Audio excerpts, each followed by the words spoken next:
Hello everyone, welcome. I'm starting a new series because the new season of The Bear is out and I'm so hyped. You don't understand how excited I am. This is like is it my favourite show at the moment? It could be, it might just be. I think Severance is also up there. I'm really excited for the next season of Severance, but here we are, new season of The Bear. This is the first time I'm reacting to it, so it's going to be a slightly different experience for me. I'm used to just binging it all in one sitting, to be honest, because the episodes are quite short, the seasons aren't very long. I can very easily just watch the whole thing in one go, but I'm going to pace myself a bit this time so that I can do these reaction videos. And yeah, I'm so excited. Last season was amazing. It was so good. I loved the way they formatted it with like the lead up to like the countdown towards the opening day, and then that final episode. Final episode didn't even end on like the opening of the restaurant. It was like the trail run to the opening of the restaurant. So I'm assuming that's where we're going to begin. Are we going to pick off right where we left off with Kami still in the fridge or the freezer? Or are we going to have a little time jump of some sort? Are we going to show the opening of the restaurant itself? Or are we just going to move past that? I feel like the aim of this season, seeing as it seems like just going off of what happened last season, I'm assuming there's going to be some kind of aim that we're leading towards this season. Potentially, is it trying to get the Michelin star? Because I know that, what's her name, Sydney, mentioned that she wanted one. I feel like that'd be fun. Let's go for it. I know that like the big thing right now with this show is like the Sid Kami ship. And yes, I do have a folder on my phone or on TikTok that's like almost 100 different edits of the show, most of which are Sid Kami edits. Yes, that's something I have. I remember in season 1, I was quite happy with the platonic energy that I was getting there, but there was a lot of hinting in season 2, and yeah, I'm not too keen on, what's her name, Claire? I feel like the writers need to either give her some kind of personality or just get rid of her. One or the other, because I was cringing so much every time she was on screen. It was like actually painful to watch. I watched it myself and then I watched it with my family afterwards and watched it with them. So that was my second viewing of the season. And every time Claire came on screen, everyone was like, and I was like, yeah, no, don't worry, the scene will end soon, don't worry. And I was like, can I just skip it? That's how I feel about her. I'm sorry, Claire. But yeah, that's that. The episode with Cousin, that was my favourite. That was my favourite. It was amazing. Olivia Colman showed up at one point. That was random.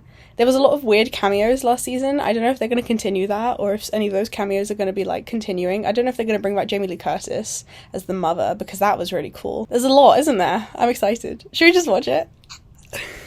They're going to use this shot in an edit. Trust. I love how this show loves Chicago so much. And a lot of it is just like, look at this amazing city. It genuinely like convinced me to go to Chicago. I think that's like one of my... I've only ever been to like a few places in America. Chicago's on the list of somewhere I want to go. 100%. And this show's definitely contributed to that. He's out at least. He's not stuck in the fridge anymore. They love a lot of like blue colours in the show. I have noticed that. That's their colour palette. Ooh. When did he get that? I don't remember. Bit somber, isn't it? Part 3. He's feeling a bit down in the dumps, isn't he? He had that massive spiel in the season finale. It was so sad when he was just screaming fuck you to Cousin. Cousin was like, I love you, I love you. Oh, breaks my heart. He needs to get over himself, go to therapy or something. Be like, no, actually, yeah, I can do this and I can be a healthy, normal person. I don't know if that's true. From what I've heard, most chefs are a bit loony like this. I started doing more hospitality work lately, so I've got a little bit of a glimpse to behind the scenes and this kind of stuff. I get what people are saying now, people who work in like waiters and whatnot, saying that this show is just triggering. I've been screamed at by chefs. That just wasn't necessary, was it? I'd like to say that I started watching this show, this was back when like only season 1 had come out, just because I saw one promo photo of this guy, Jeremy Allen White. I didn't know who he was, because I'd never seen Shameless. But I was like, he looks fit, I'm gonna watch this show. Devoured season 1 in one sitting, pretty much. And then I started watching Shameless afterwards. Just to fill the void. I was crazy about him. Hello? Is this a throwback? Back when they were at Noma. Noma's the name of the restaurant, right? Copenhagen. Is this the aftermath of the Forks episode? We're just having little tidbits here and there. Hello.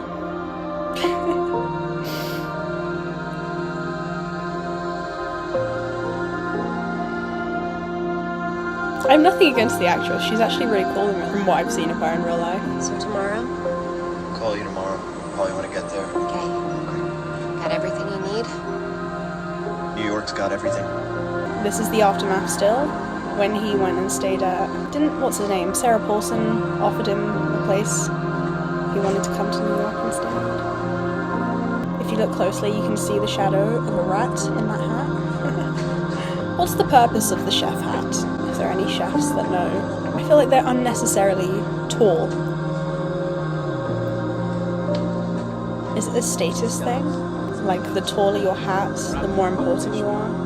Perhaps.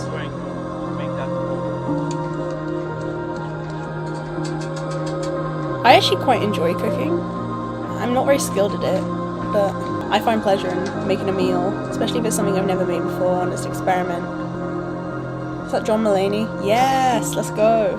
Smell like a goddamn donkey. Donkey. Joe McHale. They got so many crazy people on the show. What the fuck is this shit? It's way too many components. Basically made nachos. You want to add another fucking sauce? Anybody got any more sauce we can add to this? Nachos. We already have a dish with dill in it. You knew that, right? Yeah, chef. Never repeat ingredients. Never repeat ingredients. Is that an actual rule?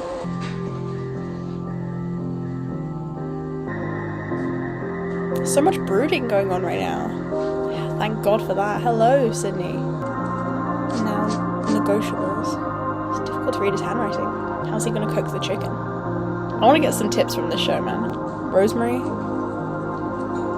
Oh, yes, she's back. Chef. Oh, I love Olivia Colman. I started watching Broadchurch as well with my mum. She's such a gem. I love her.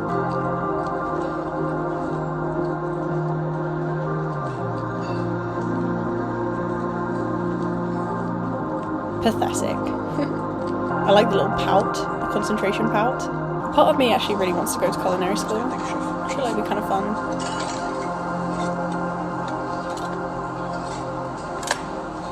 Faster, Food is please, just chef. great. I love food. Chef. Look at Let's this. fucking go, yeah? Chef, let's fucking go. Got it. Yeah. Thank you, chef. Chefs, quiet. Shut it. Sorry, chef. Shanice. Is that how we're cleaning it? Damn. That kind of attention to detail I really enjoy though. I find it quite satisfying. Is that what this episode is? It's about like his different training experiences at different restaurants. Maybe I'm never gonna see you again. You're gonna see me again. 3 cuts on each side? Exactly, 3 or 4 cuts. Different size. That old man might be a famous chef. I wouldn't know. You're nothing. Oh yeah, Bob Odenkirk. A bit flat. I guess Sarah Paulson didn't have time to make an appearance. They got John Mulaney instead. Fuck you. Whoa, those dots. It gets to the point where it's like, how on earth are you eating that if you're not just licking the plate? Come on, they're so tiny. Is that the end of that whole section? Are we moving to the... No? Okay, the music's back. Oh, okay. When in the timeline is this? Are we just doing a compilation of them two now? I'm so sorry.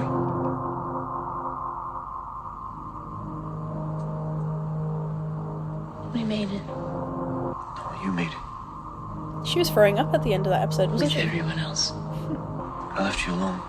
Not on purpose. So don't let it happen again. It's never gonna happen again. I don't know if I believe that, but okay. You should call. You think she wants to hear from you right now?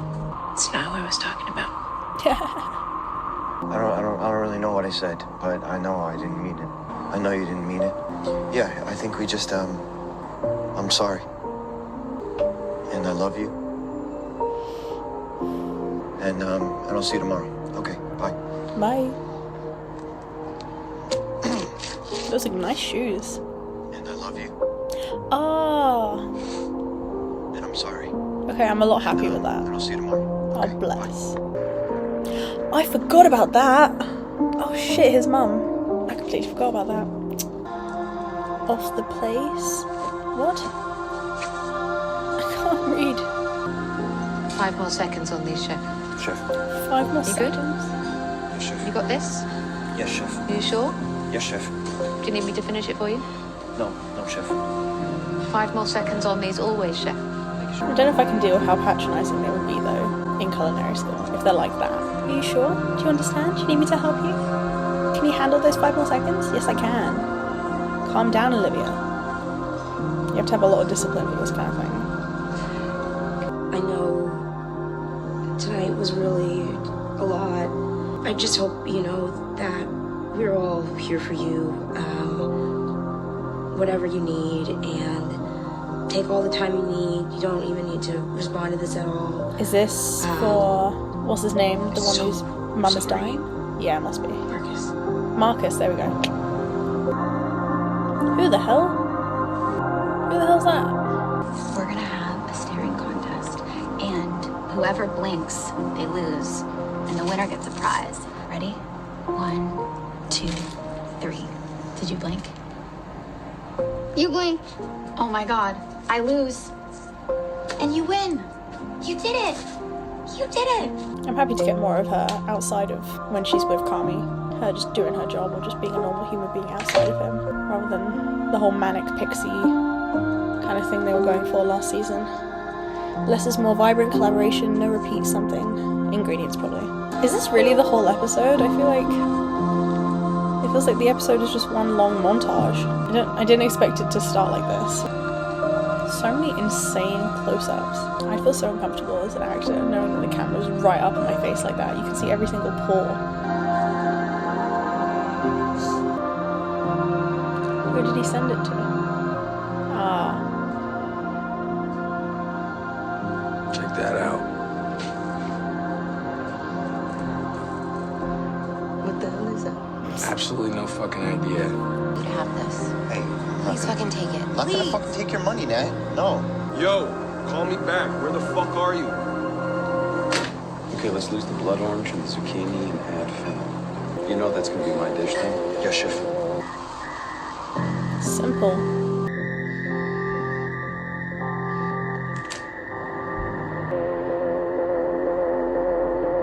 What's wrong?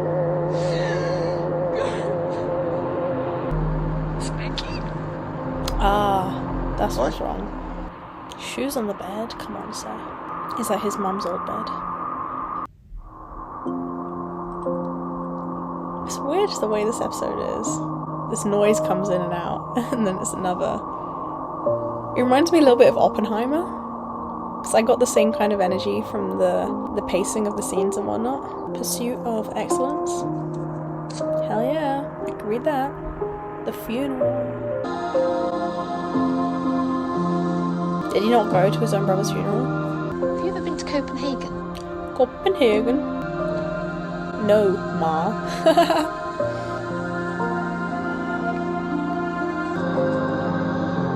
She snuck it in. She's like a pickpocket. That's impressive. Oh, he's gonna do his like full out thing.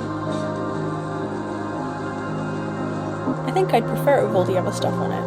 I mean, imagining how expensive this meal probably is. Give me as much as I can get. He served it without the dill. Opiate of hamachi with blood orange. Enjoy. Oh shit! No way! Did she say this was like her best meal? Crazy. She got the angles on it. Is this the menu? He's decided on it. It's at the end of the episode. Yeah. Okay, that was a bit different to what I expected. Do you know if that's my favourite style of storytelling? Because, yeah, I don't know, what it reminded me of Oppenheimer, and I didn't really like the way that film was told as well. That's not to say I disliked the episode. I thought it was interesting, had interesting bits in it. But I felt like it went on a bit too long doing that thing. And I'm sure the rest of the show is not going to be like that, and it's just like a one and done situation, because they want to, I don't know, contextualize things maybe. We've been given tidbits about his past and the restaurants he's worked at and whatnot. To see that, I mean, obviously we'd seen little bits of him and the Joe McHale character because he's, you know, screaming down his neck all the time. So we've seen that from like season 1. But now we get a bit more, like with Olivia Colman and him working alongside Will Poulter's character. All the stuff that was mentioned back in previous seasons. And, you know, what's her name? Sydney said that the best meal she ever had was cooked by Kami. So maybe that's the time when she had that meal. Just little things like that, which is all very nice and pleasant to see Is it necessary to the story? One may argue no, but sure. If that's what they wanted to do with it, that's fine. I found like the music in the background, it gets a bit annoying when there's 36 minutes of it, if you know what I mean. It's fine for a bit here and there. It was sort of, we'd get like a good 10-minute bout of little bit fragments from different places and different scenes taking place while that sort of music would be playing in the background, and then it would cut to black and the music would stop and it's like, oh, peace. And then it would start again and it'd be the same thing for another 10 minutes, and then it would die, and then the same thing again for another 10 minutes. That's basically what the episode was. It's not my favourite, a little bit disappointing, but I have faith that the other, was it 9 episodes, are not going to be like that, so I'm not like fussed about it. It's fine. Some of the tidbits were interesting. Some of it was just like, it felt a little bit like a filler episode almost, which is, I don't think, the strongest way to start a season. That's not the route I would have taken with it if I was a writer. I feel like they could have taken these 10-minute segments that made up this episode, and shoved them into other episodes as like a little thing within a wider episode. I think that would have worked a lot nicer rather than just a consistent 35 minutes, 36 minutes of this kind of thing. I think that's when it gets a bit tedious. But I feel like a bit of a Debbie Downer now because I was really looking forward to this episode. But I'm not like miserable about it. It's fine. It's fine. No worries. And I'm excited for the next one because give me what I want. And I think it will, the next episode. So yeah, I'll leave it at that. I don't think I have anything else really to say. Close-ups. That's all I can say. The insane amount of close-ups. It's just on like, here's the eyebrow. Here's this part of his face. Here's that part of his face. I get it. I know what Jeremy Allen looks like quite well by now, believe it or not. So, but anyway, I'll leave it at that. Yeah. Thank you guys for watching, and I'll see you guys for episode 2, which I believe will be a lot more. There'll be more shit going on, let's put it that way. Yeah. Bye.